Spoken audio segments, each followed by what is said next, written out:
Duel Review is brought to you by NexusDigitalComics.com. On today's Duel Review, it's the 4 Underworld movies. I'm RJ. And I'm Nick. Let's get to it.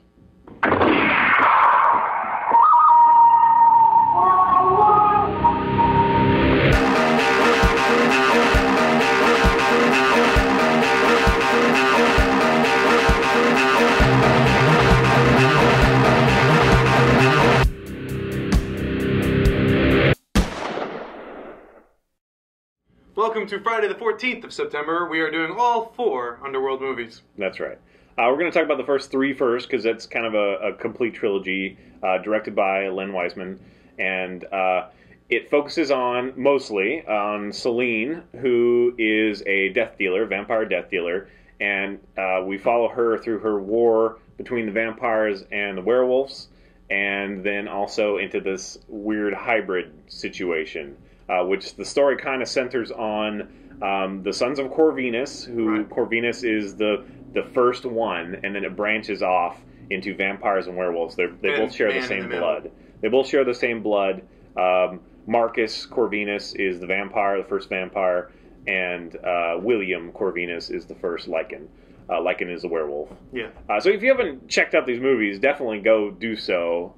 All of them are worth it, I think. I agree. But, you know, we'll definitely talk about the 4th one on its own. It's definitely the weakest and yada, yada, yada. There are reasons for that. The first 3 are fairly strong. It's weird that they ended off with the 3rd one, though. Being a prequel? 3rd one is a prequel, but it also, by doing that, they removed their main star, which was Kate Beckinsale, from the majority of that movie, pretty much all of it. She does some voiceover, and I think she might have, like, one scene. Yeah. Yeah, so that was kind of a weird choice to do that as the last film. Maybe it should have been the 2nd film. There is some prequel stuff in the 2nd film. Another really strong actor that is in this franchise is Bill Nye. Great as Victor. He's the science guy. Yeah, no. Bill Nye's a great actor. You probably know him from Shaun of the Dead. He's great in that as well. Yes, he is. But yeah, just a whole bunch of movies. He does a lot of indie movies. He's an English actor. Anyway, he plays one of the 3 main vampires. Elders. Right.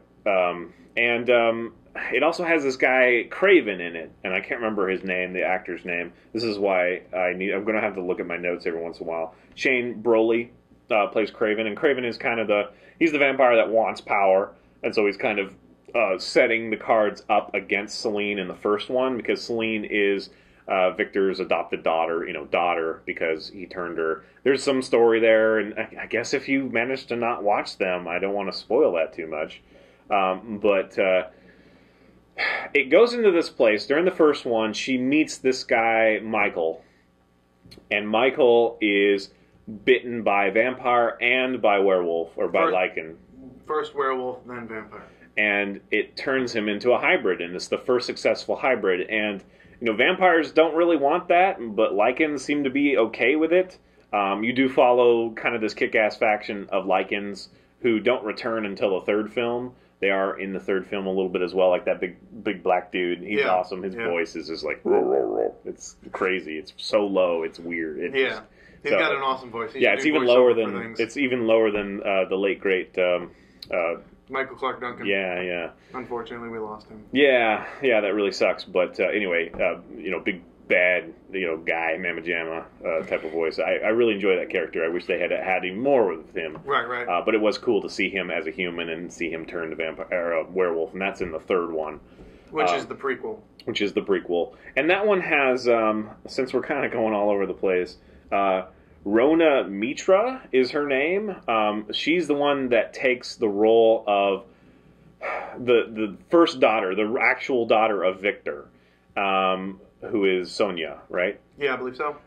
She looks a lot like Kate Beckinsale. She does look a lot like Kate Beckinsale. And it's funny, like, she's in Doomsday, which is kind of a B movie. There's some fun in it. We might review it at some point. I don't know. I don't know if it's really worth it. There are some fun action sequences. Anyway, she hasn't done a lot of major other roles, and I'm kind of surprised. She does really well in this one. And again, yes, she is it's kind of like they were like, ooh, crap. We have to not have Kate Beckinsale in this one. Can we find a girl that looks really a lot like her? Although it does have to do with the story heavily, because Victor, that's one of the reasons that he takes in Selena, is because she does look so much like his own daughter, who he had to deal with. Yeah. because she falls in love with a Lycan. And the Lycan actually is played by a pretty well-known theater actor, Michael Sheen, I believe. I believe that's his name. Anyway, he plays Lucius, who is like, the first intelligent werewolf, Right. more or less. Yeah, I think. Well, except for the first one, what they did is they kind of went rogue, and they ended up being more of the beast side, and he was one of the first to have intelligence, and they actually used him to breed an army of slaves, the vampires. The vampires bred an army of werewolf slaves to kind of basically protect them during the day, but also to be their labor and whatnot. Anyway, Lucius, and Sonia have a thing, and they make a child, and blah blah blah. I don't know how they made the child. It was like, I don't know, they had like needles and so. Well, you see, when a man loves a woman. Oh, is that how that works? Anyway, so the first three are fun movies. Yes. The third is the weakest one, but that could possibly be mostly because they removed their main star. Because the first two are Selena, and the second one, I think, has some moments that are a little cheesy, but also has some moments that are really great. Yeah. But yeah, I guess the third one to me just feels out of place. It shouldn't be the last one. Yes, it absolutely feels out of place because it's set like centuries Oh early. yeah, I was going to say it's also more of a period piece than the other two. The other two are kick-ass. She wears boots and latex or whatever, which they don't do that obviously in the yesteryear one. So yeah, it is kind of a removed from the other two. I guess what I'm saying is they establish a style and they establish a main character, and then they take it away for the third one. Right. So that's all I'm saying. But it is a very solid film. Taken on its own, that's actually kind of what I was thinking, is like taking on its own, it stands up. So you just kind of have to change your frame of mind when you're watching the third one. Or just watch the third one and then the first and second. Yeah, possibly. I mean, that removes some of the fun of it. Yeah, I guess. But I would watch it second, maybe. I don't know. But it does spoil things that are in the second with the little wrap-up thing at the beginning. Or got you up to speed. Right. Okay, so let's talk about Awakening. Awakening was 2012, not too long ago, and that reminds me, 2003, 2006, 2009, so every 3 years with the first trilogy. 2012, we get Awakenings, and it is very 3D heavy as far as, look what I can do, and it does have some of those shots where it's like, wow, and then the thing comes close to you or whatever, which I'm sure they were, gearing for 3D? Yeah, and it was directed by somebody completely different, Mans Maryland and Bjorn Stein. Bjorn? I love Bjorn. They have a lot of the little, funny. They have a lot of the little things that I'm not sure how to pronounce that. So I think those omelets? Are those what those are? Umlauts? Omelets. Whatever. They're like omelets. Anyway. I thought they were omelets. What happens there is basically the vampires and the Lycans are cleansed. And Selene is captured and frozen, and like 12 years later she awakens to find basically that she has a daughter. And the daughter is played by Eve India. No, her name is Eve in the film, and the actress is named India Isley. See, I don't know why her name is Eve in the film, because I don't think they ever say it. I think they just, refer to her as patient number 2. Yeah, subject number 2 or whatever. And when he said cleansing, I think it should be clarified that the humans found out about the Lycans and the vampires, so they exterminated. Yes. That's what they did. Yes. Like a virus. So now the vampires, instead of being these all-powerful, behind-the-scenes kind of guys, they're cowering and yeah. Right. So Selene, she wants to take the fight to the humans, and the vampires are like, no, but one of the guy's son, like the remaining leader or whatever, his son kind of takes a shining to Selena and wants to help him. And there's this whole thing where she brings him back to life because of the gifts she was given by Corvinus and whatever. And it's just kind of, I think there would be enough there to mine, but it's kind of pushed to the side. The story is pushed to the side for there weren't really explosions, but that sort of, the scenes, the 3D-ness of it. Although the first couple of scenes, not the first couple, but the second couple when she's in the hallway are kind of badass. Yeah, every now and then she has a really kick-ass scene of action. But it definitely reminds me of the 3D Resident Evil, and I'm sure we'll be doing the Resident Evil. We've been talking about doing it forever, but they keep coming out with new ones, so maybe we'll just do the first couple and then the next couple, because the first couple were much better. Anyway, the 3D Resident Evils are very much look at this. This is so cool. Who cares about story? It's a girl throwing a star at the screen in my face. I don't know. Yes. Yeah, but I still enjoyed it. It was somewhat enjoyable. I think that a lot of the plot was throwaway, especially the whole urban cleansing. She still looks good in her outfit. Yes, she does. Kicking ass. But I don't know. It doesn't seem to fit in really with the story. Like, necessary. I think the thinking behind the whole cleansing. I think it was completely throwaway, but I think the thought behind the cleansing plot line was, we're going to make another Underworld movie, and this is what's going to happen. But that's kind of been done in our other movies, so we need to throw something completely different out there. I know. I'm glad that Michael wasn't a part of it. Really. Oh yeah. I don't like the hybrid. I think it's kind of stupid. I don't know. I think the hybrid was something that they could have done really cool. Oh yeah, but they didn't. Yeah. He was just blue and angry. So I do really enjoy the Underworld movies. The first one is the best, I think. Agreed. Second and third are good. Yes. There are some things in the second that they just went too digital heavy, like the whole helicopter. So, yeah, so there are moments that take me out of those other two. But I really do enjoy this franchise. Yes. I wouldn't mind seeing it continue, but they need to go back to story, go back to their roots. Maybe they need to get Len to do it again. I don't know. He seemed to be... Oh, that was another thing. In the second one, I believe there was, Marcus was a bat, and that was a little too digital for me. I liked it. Of course you did. And the werewolves have always been kind of hit and miss, Some of the practical effects actually work. Yeah. Some of the CG actually works, but then some of the practical doesn't work. Some of the CG doesn't work, so... It's a little bit of a mixed bag there as far as the technical issues, but I really enjoyed the characters. I enjoyed the story, especially the first one. I just think that's so cool.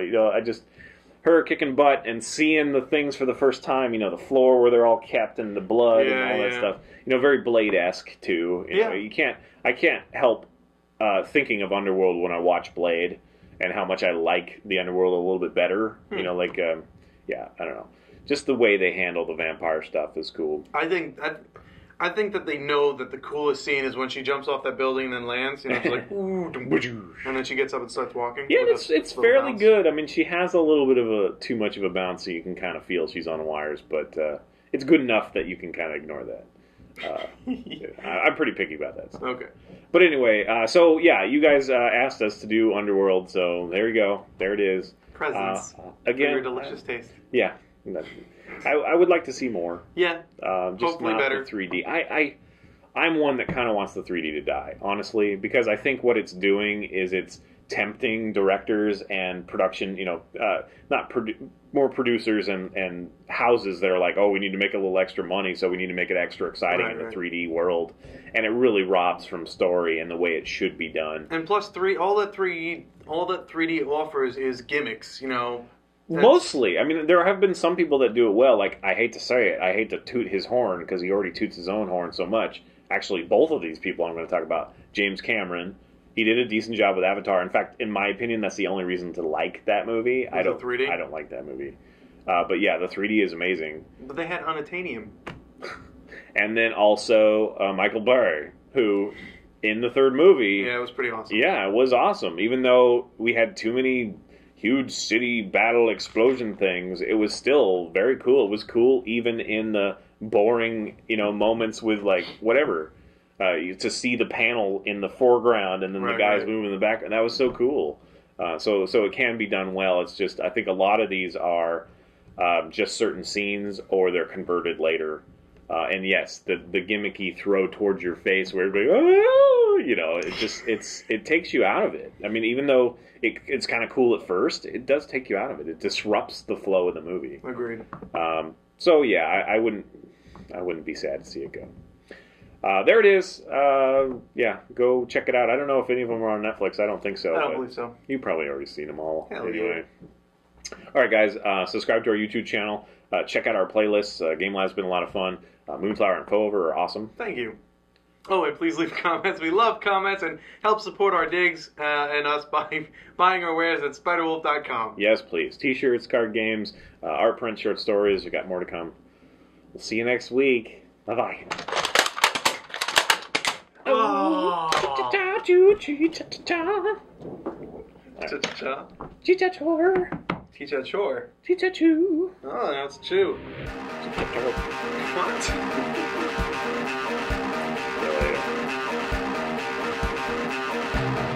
Next week, it's the comic Thief of Thieves. Oh, all the Underworld movies. I am definitely going to be looking at my thing. All of them, every single one. Welcome to Friday the 14th. Welcome to Friday the 14th of September. We're doing all 4 Underworld movies. That's right. First 3 were a complete trilogy. They are Len Wiseman. This is the director.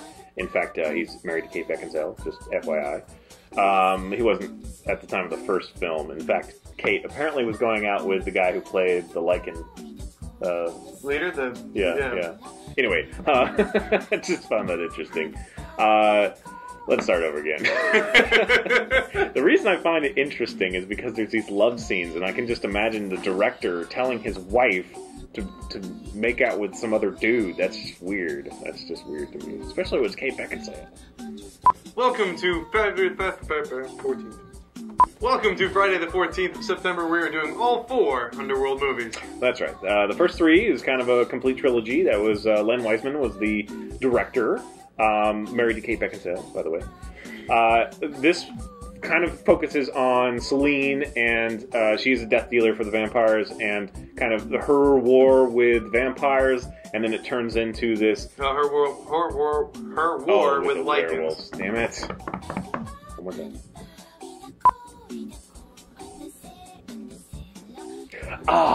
Arrowhead. Or whatever.